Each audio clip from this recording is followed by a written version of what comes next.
Welcome to the double decker train of India. ഇന്ന് നമ്മൾ ഇന്ത്യയിൽ വളരെ റെയർ ആയിട്ട് കാണപ്പെടുന്ന ഡബിൾ ഡെക്കർ ട്രെയിനിൽ സഞ്ചരിക്കാൻ പോവുകയാണ്. മുംബൈയിൽ നിന്നും അഹമ്മദാബാദ് വരെ പോകുന്ന ഡബിൾ ഡെക്കർ ട്രെയിനിലാണ് നമ്മൾ കയറിയത്. ഡബിൾ ഡെക്കർ ട്രെയിനിലെ വിശേഷങ്ങൾ കണ്ടതിന് ശേഷം നമ്മൾ നേരെ ഇന്ത്യയിലെ തന്നെ ഏറ്റവും തിരക്കുള്ള ട്രെയിനായ മുംബൈ സബർബൻ ട്രെയിനിൽ നമ്മൾ കയറുന്നുണ്ട്. പിന്നെ മുംബൈയിൽ പോയി കഴിഞ്ഞാൽ സ്ട്രീറ്റ് ഫുഡ് ട്രൈ ചെയ്യാതിരിക്കാൻ പറ്റില്ല. അതുകൊണ്ട് തന്നെ നമ്മൾ നേരെ സ്ട്രീറ്റ് ഫുഡ് ട്രൈ ചെയ്യാനും പോകുന്നുണ്ട്. അതിനുശേഷം നമ്മൾ ബോളിവുഡിന്റെ കിങ് ഓഫ് ഖാൻ എന്നറിയപ്പെടുന്ന ഷാറൂഖ് ഖാന്റെ വീട്ടിലേക്കാണ് പോകുന്നത്.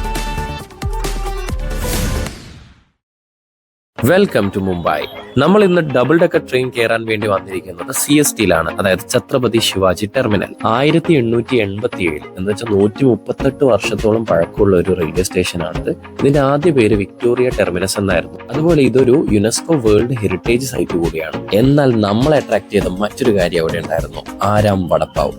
CSTയുടെ നേരെ മുന്നിലുള്ള വടപ്പാവ് കടയാണ്, വളരെ ഫേമസ് ആണിത്. അങ്ങനെ വടപ്പാവ് കഴിച്ച് നമ്മൾ നേരെ CSTയിലേക്ക് നടന്നു. CST കയറുമ്പോൾ നമുക്ക് ശരിക്കും ഒരു റെയിൽവേ സ്റ്റേഷനിൽ കയറുന്ന പ്രതീതിയല്ല. വിക്ടോറിയൻ അതുപോലെ ഇന്ത്യൻ ആർക്കിടെക്ചറിന്റെ ഒരു ബ്ലെൻഡാണ് നമുക്ക് അവിടെ കാണാൻ പറ്റുക. എപ്പോഴും പൊതുവെ നല്ല തിരക്കുള്ള ഒരു റെയിൽവേ സ്റ്റേഷനാണ് CST. അതുകൊണ്ട് തന്നെ 18 റെയിൽവേ പ്ലാറ്റ്ഫോമുകൾ ഈ റെയിൽവേ സ്റ്റേഷനിലുണ്ട്. 2008 ഇതുപോലൊരു ദിവസം രാത്രി 9:30 മണിക്കാണ് 2 തീവ്രവാദികൾ അജ്മൽ കസബും ഇസ്മയിൽ ഖാനും CST ആക്രമിക്കുന്നത്. 58ഓളം പേർക്ക് ജീവൻ നഷ്ടമാവുകയും 104ഓളം പേർക്ക് പരിക്കേൽക്കുകയും ചെയ്ത ഇന്ത്യ കണ്ട ഏറ്റവും വലിയ ടെററിസ്റ്റ് ആക്രമണമായിരുന്നു CSTയിൽ അന്ന് നടന്നത്. ഇത് കണ്ടില്ലേ, നല്ല തിരക്കുള്ള ഒരു റെയിൽവേ സ്റ്റേഷനാണിത്. അപ്പോൾ ഇതുപോലെ ഒരു ദിവസമായിരുന്നു. ഇവിടെ ഒരുപാട് ആൾക്കാരുടെ ലൈഫ് സേവ് ചെയ്ത ഒരു റെയിൽവേ ഓഫീസർ ഉണ്ട്. ഇവിടെ സബർബൻ ലോക്കൽ ട്രെയിൻസിന്റെ അനൗൺസർ ആയിരുന്നു. അപ്പോൾ ടെററിസ്റ്റ് ആക്രമണമെന്ന് മനസ്സിലായതോടുകൂടി പുള്ളി ഒരുപാട് ആൾക്കാർക്ക് പബ്ലിക് അനൗൺസ്മെന്റ് സിസ്റ്റത്തിലൂടെ ഒരുപാട് ആൾക്കാരുടെ ജീവൻ രക്ഷിക്കുകയുണ്ടായി. അദ്ദേഹം സേഫ് ആയിട്ടുള്ള സ്ഥലങ്ങളിലേക്ക് മാറാൻ വേണ്ടിയിട്ട് കൃത്യമായിട്ടുള്ള ഡയറക്ഷൻ ഇവിടെയുള്ള പാസഞ്ചേഴ്സിന് കൊടുത്തു. അങ്ങനെയാണ് ഒരുപാട് ആൾക്കാരുടെ ലൈഫ് ഇവിടെ സേവ് ചെയ്തത്. അദ്ദേഹത്തിന്റെ പേര് വിഷ്ണു ദത്താറാം സിന്ധെ എന്നായിരുന്നു. അദ്ദേഹം ഇവിടുത്തെ അനൗൺസിംഗ് ഓഫീസറാണ്. അപ്പൊ നമ്മൾ നേരെ പോയത് ട്രെയിൻ കയറാനാണ്. ഇത് നമ്മൾ കയറാൻ പോകുന്നത് ഇതിൽ നിങ്ങൾ കാണുന്ന ഡബിൾ ഡെക്കർ ട്രെയിനിലാണ്. ഇന്ത്യയിൽ വളരെ റെയർ ആയിട്ട് കാണുന്ന ഒരു ടൈപ്പ് ഓഫ് ട്രെയിനാണ് ഇത്, ഡബിൾ ഡെക്കർ ട്രെയിൻ. ഞങ്ങള് ഫസ്റ്റ് ടൈമാണ്, ഞങ്ങൾ ഇതുവരെ കയറിയിട്ടില്ല. അപ്പൊ എന്തായാലും മുമ്പേ വന്നപ്പോ വിചാരിച്ചു ഒരു ദിവസം ഇത് ട്രൈ ചെയ്യാതെ. അതെ. അപ്പൊ അതുകൊണ്ട് നമ്മള് ഡബിൾ ഡെക്കർ ട്രെയിനിലെ വിശേഷങ്ങളൊക്കെ നമ്മൾ കാണിച്ചു തരാം. എങ്ങനെയാണ് ഡബിൾ ഡെക്കർ ട്രെയിൻ എന്നും അതിൽ എങ്ങനെയാണ് സീറ്റിങ്ങും കാര്യങ്ങളൊക്കെയാണെന്ന് നമ്മൾ ഡീറ്റെയിൽ ആയിട്ട് കാണിച്ചു തരാം. ഇന്ത്യയിൽ ആകെ എത്ര ഡബിൾ ഡെക്കർ ട്രെയിൻസ് ഉണ്ടെന്ന് നമ്മൾ നോക്കി. അപ്പൊ 10 എണ്ണമാണ് ഉള്ളത്. അതിൽ 7 എണ്ണമാണ് ഓപ്പറേഷണൽ ആയിട്ടുള്ളത്. അതിൽ മുംബൈ സെൻട്രലിൽ നിന്ന് ഗുജറാത്തിലെ അഹമ്മദാബാദ് വരെ പോകുന്ന ഡബിൾ ഡെക്കർ ട്രെയിനിലാണ് നമ്മൾ കയറാൻ പോകുന്നത്. പക്ഷെ നമുക്ക് അഹമ്മദാബാദ് വരെ പോകേണ്ട ആവശ്യമില്ല. അതുകൊണ്ട് നമ്മൾ ഗുജറാത്തിലെ വാപ്പി എന്ന് പറഞ്ഞിട്ടുള്ള സ്റ്റേഷനിൽ ഇറങ്ങാൻ തീരുമാനിച്ചു. കണ്ടില്ലേ, താഴെ കുറെ പേര് ഇരിക്കുന്നുണ്ട്, മുകളിൽ കുറച്ച് പേര് ഇരിക്കുന്നുണ്ട്.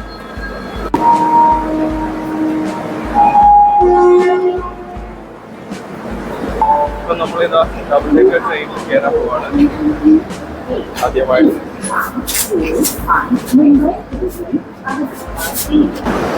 അപ്പൊ എങ്ങനെയാ ഈ ഡബിൾ ഡെക്കർ ട്രെയിൻ എന്ന് നമ്മൾ കാണിച്ചു തരാം. ഉള്ളിൽ കയറാം. ഇവിടെ ഒരു പോർഷൻ ഉണ്ട്, പിന്നെ ഇവിടുന്ന് അപ്സ്റ്റേഴ്സ്, പിന്നെ ഇവിടെ ലോവർ.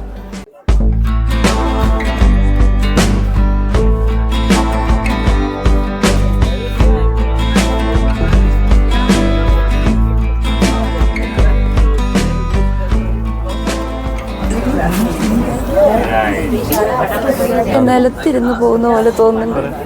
നമ്മുടെ ഈ റെയിലിൽ ഇരുന്ന് പോകുന്ന പോലെ ഫീലാണ്. താഴെയാണ് നമ്മളുള്ളത്, ഭയങ്കര താഴെയായിട്ടാണ്.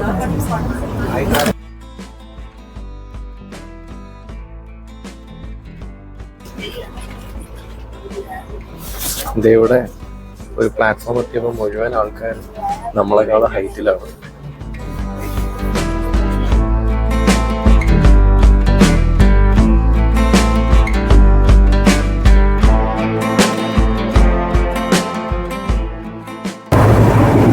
ഇനി നമുക്ക് അപ്പുറത്തേക്ക് നോക്കാം.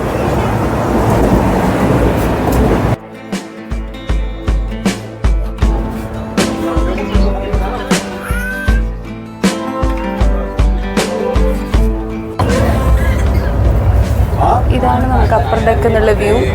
ട്രെയിൻ പോകുന്നുണ്ട്. അപ്പുറത്ത് പോകുന്ന ട്രെയിനിന്റെ ട്രാക്കിൽ ട്രെയിനൊക്കെ താഴെ കിടക്കുന്ന പോലെ തോന്നുന്നു. നമ്മൾ മേളിൽ.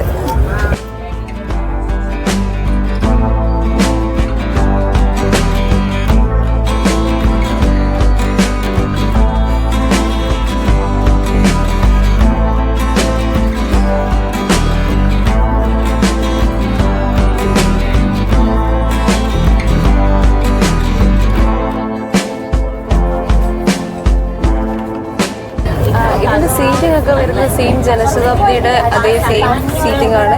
പിന്നെ അതേപോലെ ഇത് ബ്ലൈൻഡ്സ് ഉണ്ട്, നമുക്ക് വെയിലടിക്കുകയാണെങ്കിൽ ക്ലോസ് ചെയ്ത് വയ്ക്കാം. കൊള്ളാം.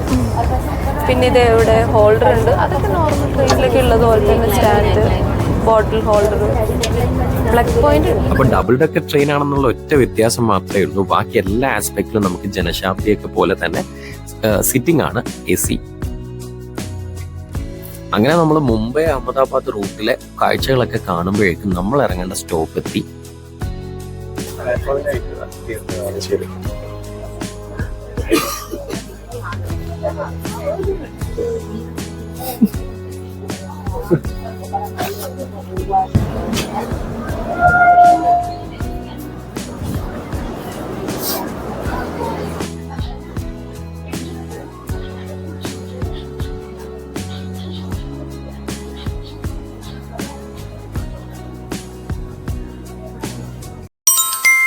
ഇനി നമ്മുടെ രണ്ടാമത്തെ ലക്ഷ്യം മുംബൈ ലോക്കൽ ട്രെയിൻ.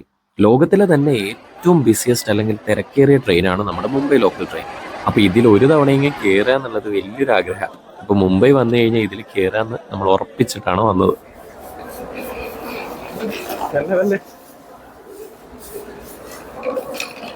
അപ്പൊ നമ്മളിതാ ട്രെയിൻ കയറാൻ പോകുകയാണ്. ഇതൊരു അണ്ടർപാസ് ആണ്, മുകളിലൂടെ ട്രെയിൻ പോകുന്നുണ്ട്.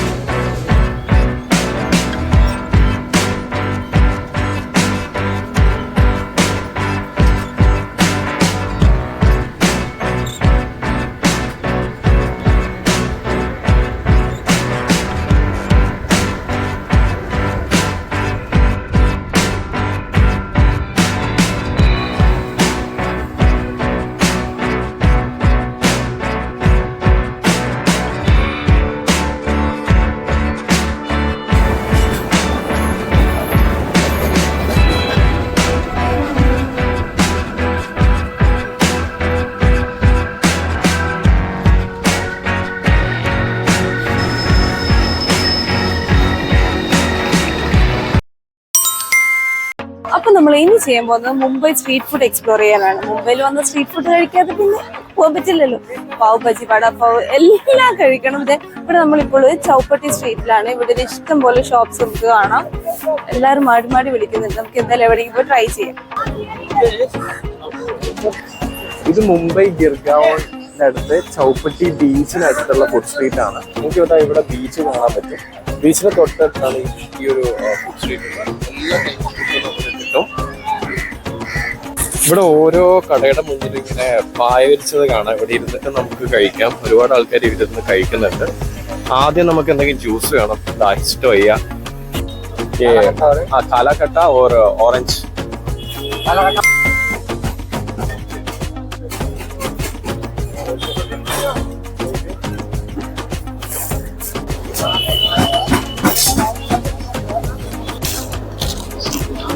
അടിപൊളി.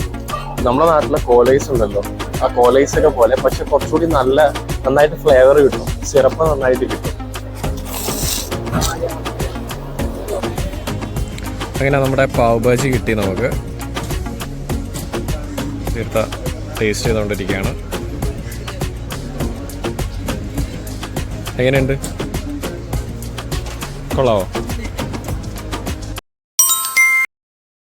മുംബൈ വരെ വന്നിട്ട് എങ്ങനെയാ നമ്മൾ ഷാറൂഖ് ഖാനെ കാണാതെ പോകുന്നത്? അപ്പൊ നമ്മളിപ്പോ ഉള്ളത് ബാന്ദ്രയില് ഷാറൂഖ് ഖാന്റെ മന്നത്ത് ഹൗസിലാണ്. മന്നത്ത് ഹൗസിന്റെ മുന്നിലാണ്. ഇതാണ് നമ്മുടെ ഷാറൂഖ് ഖാന്റെ വീട്.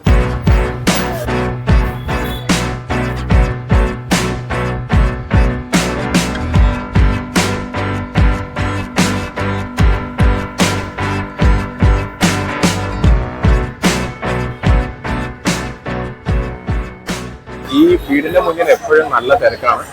ഇതാണ് മന്നത്ത് ഹൗസ്. ഇടയ്ക്ക് ഷാറൂഖ് ഖാൻ നമ്മളിത് ഈ കാണുന്ന പോഡിയത്തിന്റെ മുകളിൽ വന്നിട്ട് ഇവിടെയുള്ള സന്ദർശകർക്കൊക്കെ ഹായ് പറഞ്ഞു പോകാറുണ്ട് അല്ലേ? അതെ, ഇന്ന് വന്നിരുന്നെങ്കിൽ നമുക്ക് ഡാറ്റ കിട്ടുമായിരുന്നു.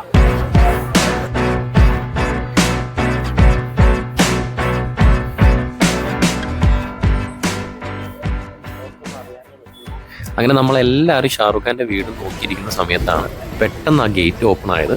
നോക്കുമ്പോൾ ഒരു പ്രീമിയം കാറും പുറത്തേക്ക് വരുന്നുണ്ടായിരുന്നു. ഒരു നിമിഷം നമ്മൾ ഷാറുഖ് ഖാനാണെന്ന് വിചാരിച്ചു, പക്ഷെ അത് മൂപ്പരല്ലായിരുന്നു. ഫുള്ളി പ്രൊട്ടക്റ്റഡ് ആണ്. വലിയ മതിലും അതിന് മുകളിൽ കമ്പി വേലിയൊക്കെ ആയിട്ടാണ് വീട്. ഈ ലെഫ്റ്റ് സൈഡിൽ കാണുന്നതൊക്കെ ഷാറുഖ് ഖാൻ്റെ എസ്കോട്ട് വണ്ടികളാണ്. എല്ലാത്തിൻ്റെയും മുകളിൽ നമുക്ക് കാണാം എസ്കോട്ട് എന്ന് എഴുതിയിട്ടുണ്ട്. എല്ലാം ഒരുപോലത്തെ ഫോർച്യൂണർ സെയിം. നമ്പർ പോലും ഓൾമോസ്റ്റ് സിമിലർ ആണ്. 4044 സോറി 4404.